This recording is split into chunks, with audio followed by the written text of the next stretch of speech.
Hello, my name is Veronica and welcome to the Learning Lab episode number 125. This one is a lab short on a quick Valentine's Day card. We've got a couple of days left, so come on in and let's get started.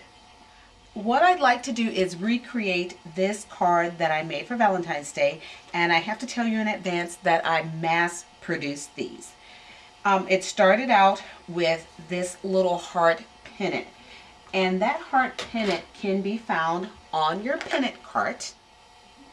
So when you come in to your pretty pennants, let me backspace these out. The one that I selected is image number 7, and it's that one. Now let me go to my mat where I saved all my pennants, and there it is. Actually, I need to take out that little one, so let me delete that. But these are the ones that I did. Once I put it in and got it to the size I wanted, I just simply copied them until I had them where I wanted, lined it up on my mat, and cut them out. Now, as you can see, I also cut out some other ones because I didn't want to waste the space. But my pennants are cut at 4 by 5 2/4 because I knew I wanted to put it on a 4 1/4 by 5 1/2 inch card in A2 size, and if I did that it would fit beautifully with a little border around the side. So that's how I got that. Now once I cut it out, it looked like this, and it also cut out the heart that went into the center. And initially I wanted to take this and pop it up on foam dots to use it for my cards, but because I was mailing so many, I didn't want the post office to ding me on that, so I decided to make my cards flat. I took a ton of card that I cut and almost every embossing folder that I could pull out, and I just cut my paper to size, put it through the embossing folder, and just went crazy cutting them out. And I'll share with you some others that I did. These just need to be layered up, but they all have a beautiful matted layer underneath.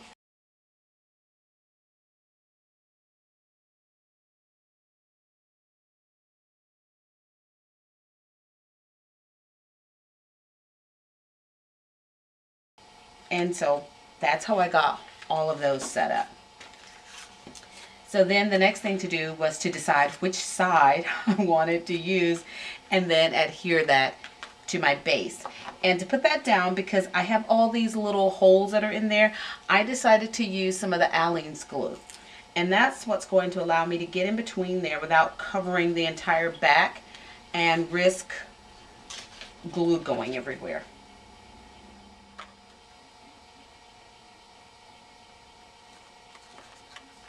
Now I'm ready to add ribbon if I choose, and I pulled out this ribbon and it's already cut to size. Looks like it's about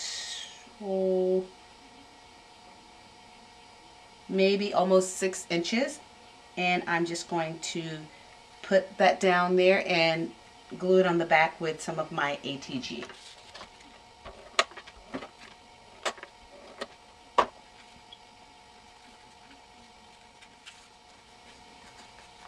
Now we're ready to put this on our base.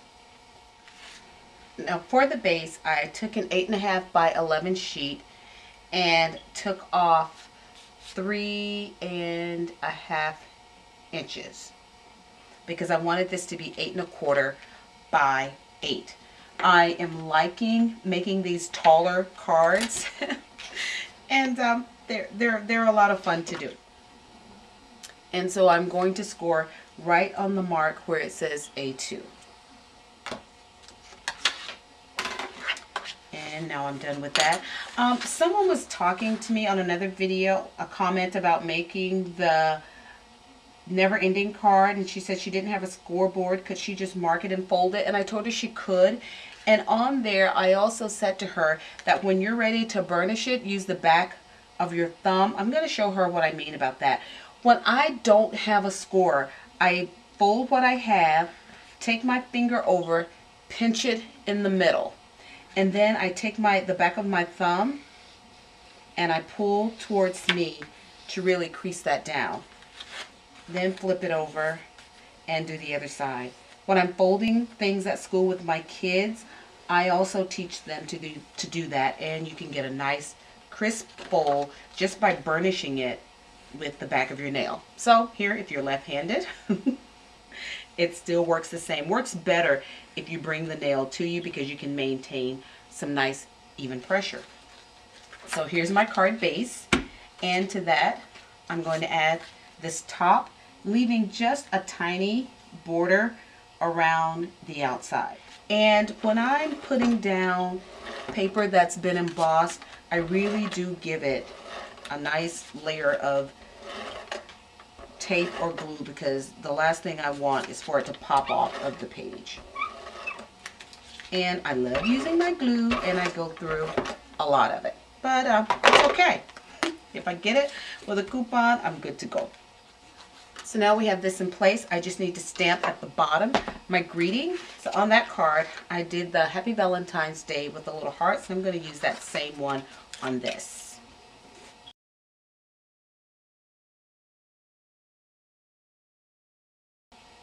Okay, and while that is drying, I want to stamp my little hearts over here.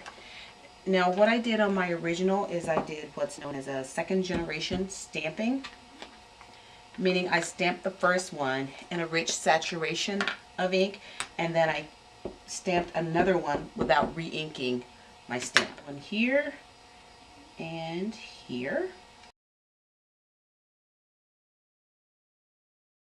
And that was done with the Memento Rosebud. Now the next thing I did was to color in where it says Happy Valentine's Day. What I did was to go into these areas where it's kind of open.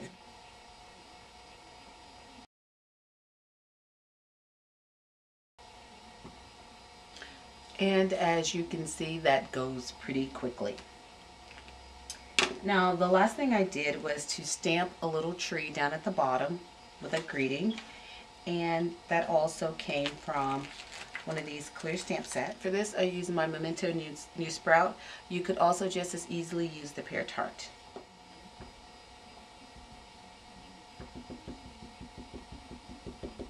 And then my rosebud at the top.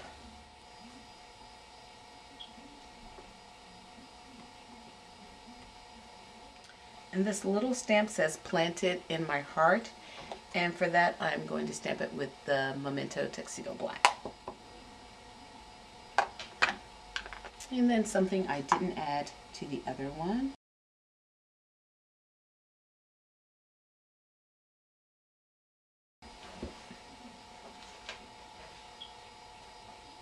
So now I have a quickly made card that can be mailed fairly easily.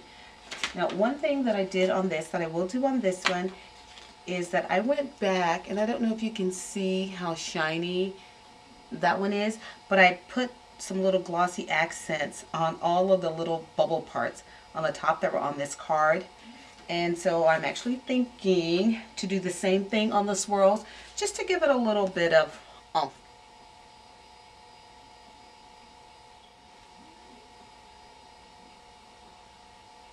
I know they look a bit opaque right now, but you know, trust me, those are going to dry to a clear glossy sheen. And there you can see my glossy accent on that one.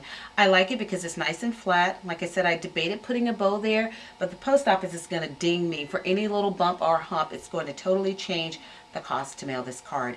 But now the only thing I have to do is write my greeting on the inside and include a picture of my beautiful son, maybe with his dog, and that's it. So, thank you for joining me in the lab today. Please be sure to check out my blog at inkallusions.blogspot.com, where you'll find a lot more information and inspiration. Until then.